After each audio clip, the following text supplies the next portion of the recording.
Growing up, I was a pretty happy kid despite my family's struggles. Always smiling. We didn't have much, but even as a little kid, I was always optimistic.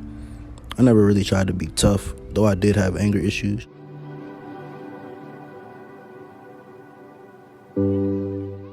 I was actually really shy most of, if not all, my childhood. I was the type of kid that stayed to myself a lot, observing people more than talking, just taking the world in.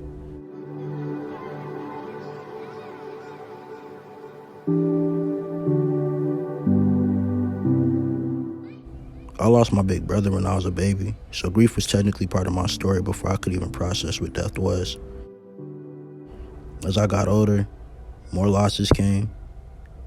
Family members, people I loved, people I grew up around. Even before YouTube, I like capturing moments, pictures, little videos, just memories. I didn't really realize it at the time, but I think I was trying to hold on to the good moments in life before they disappeared.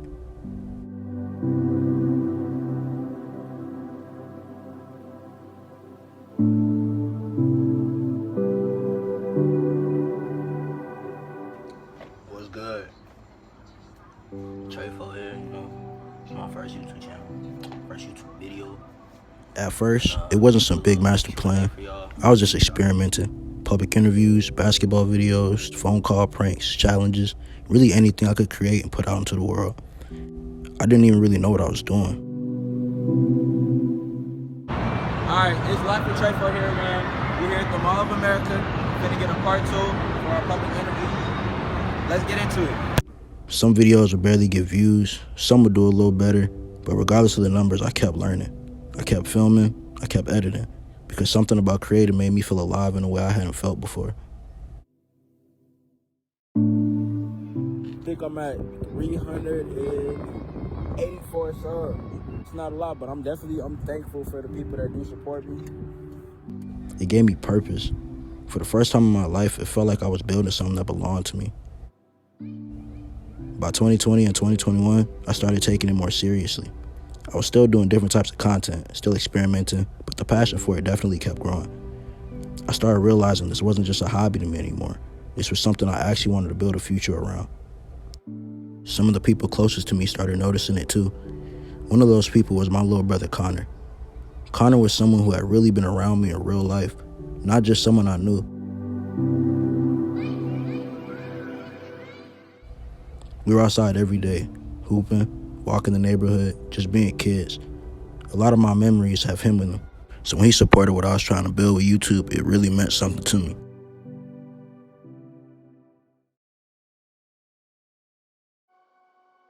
Minneapolis police are investigating a deadly shooting that happened in the middle of the day. Police say a man was in his car near Lyndale and 48th Avenues North. They believe another vehicle pulled up and fired multiple shots into the car and then took off. Bystanders tried saving the man, but he died at the hospital later. In 2022, Connor was killed. Gun violence. That moment really changed something inside of me because it forced me to face something that's way too common where I come from. Connor was only 19. That was the only loss in my life. My cousin Amir in 2020, both of my nieces in 2022 and 2025, so much loss stacked up on top of each other.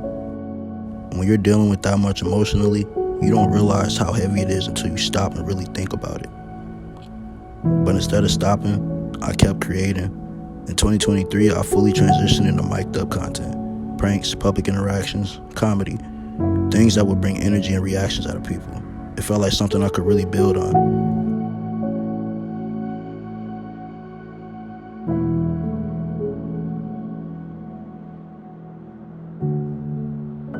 At the time, I didn't even have real equipment. My camera was a cracked iPhone S. My microphone setup was an Android one with a lav mic plugged into it. 2 phones and an idea. Because it won't even stay on. Like this mic is just, but if you really want to make it happen, bro, you're gonna get out there, you're gonna do what you gotta do, and you're gonna make your videos happen, bro. You gotta work with what you got. That's what I did. And during that same summer, life started changing in ways I never expected. On May 27th, 2023, I filmed for my boy Goten for the first time. You're about to have the best shot of all time. This guy's like... Locked in like he's a sniper, bro. Then a little later that summer, on July 13th, Goten brought me to Loaf's house and introduced me to him. At that point, I had barely even been around them, and within days, I ended up being part of Loaf's 1 million subscriber meetup.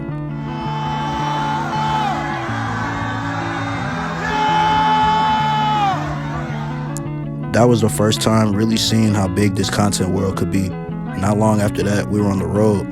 Cross-country road trips to Florida and California, flights back and forth, filming constantly, meeting creators I'd only seen on the internet before. There were moments where I would sit back and think like, damn, this is really happening.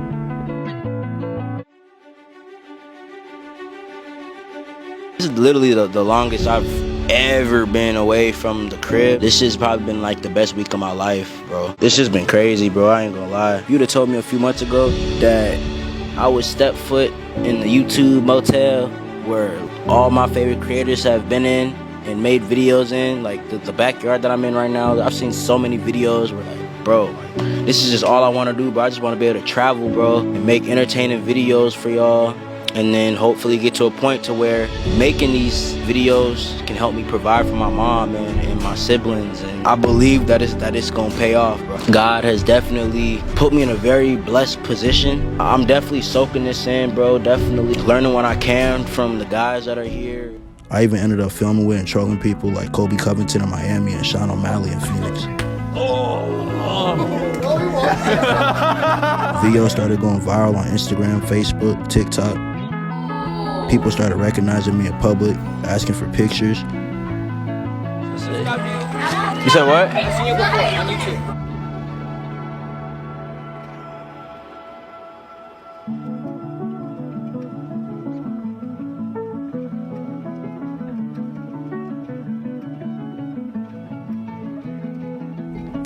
Coming into the year, up until around July, I was the most consistent I'd ever been on YouTube. I uploaded more regularly than any year before. More of my videos were hitting at least over 1,000 views. Something happened that honestly surprised me. I've been grinding YouTube since 2019, and I am finally getting some love, man. Shout out Live on Lake Street for nominating me for Content Creator of the Year in Minnesota or Minneapolis. I don't even know, but shout out y'all, bro. I was nominated for Creator of the Year by Live on Lake Street. Out of 15 nominees, I was the only YouTuber on that list. That moment meant a lot to me. It felt like the work I was putting in was starting to be recognized.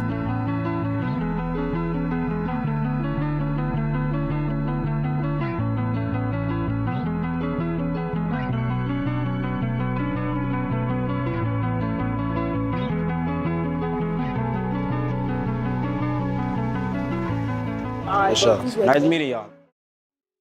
Things weren't as smooth as they looked from the outside. The same situation that was helping me stay consistent. Over time, I started noticing patterns. My time not being respected, plans constantly shifting, energy that wasn't the same as what I was given. I've always tried to move with loyalty, respect, and genuine intentions when it comes to the people around me. By September of 2025, I had to part ways with people. That chapter of my life came to an end. And when it did, it forced me to take a step back and truly evaluate everything. Not just my friendships, not just my content, but my entire direction in life. Because when you strip everything away, the opportunities, the trips, the viral moments, the recognition, you're left with one question. What am I really building? For the last few years, my life has been moving fast. New people, new places, new experiences, some incredible highs and some incredible low lows. Some moments that tested me in ways I never expected. But in the middle of all that motion, I realized something about myself. I never really gave myself the time to really sit with everything I've been carrying. The grief, the losses, the pressure I put on myself, the disappointment in certain situations, the fear of feeling like I'm running out of time to make this dream work. I was always moving, always filming, always trying to push forward. But sometimes growth requires you to slow down long enough to really see where you are. So that's what this period of my life has been about. Resetting, not quitting, not disappearing, but taking a step back to rebuild the right way. Right now, we're in March of 2026, and from this moment until August, my focus is simple. Work, save, prepare. Because for most of this journey, I've been doing it with almost nothing. Crack phones, DIY setups, figuring things out as I go. And even with all those limitations, I've still managed to build something that people connect with. So imagine what happens when I finally give myself the tools to do it at the level I know I'm capable of. That's what this next chapter is about. Not chasing any clout, not chasing any validation, but building something real and doing it the right way. Building a platform that represents where I come from, the people I've lost, the experiences that shaped me, and the version of myself I'm still becoming. This isn't a rebound because I'm trying to be someone else. I'm finally choosing to move the way I should have been moving from the start. And everything that's happened in my life, the struggles, the grief, the friendships, the opportunities, the setbacks, all of it is part of the reason why I care about this dream as much as I do. Because when you've seen how quickly life can change, you stop taking life for granted. So this video isn't just a reintroduction, it's a checkpoint. A moment in my life where I'm choosing to slow down, get right mentally, emotionally, physically, and spiritually, and prepare for the next phase of this journey. So when August comes, I'll be ready to build the way I've always envisioned, with clarity, purpose, and the same passion that started all of this in the first place 6 years ago. This is just the beginning of the next chapter.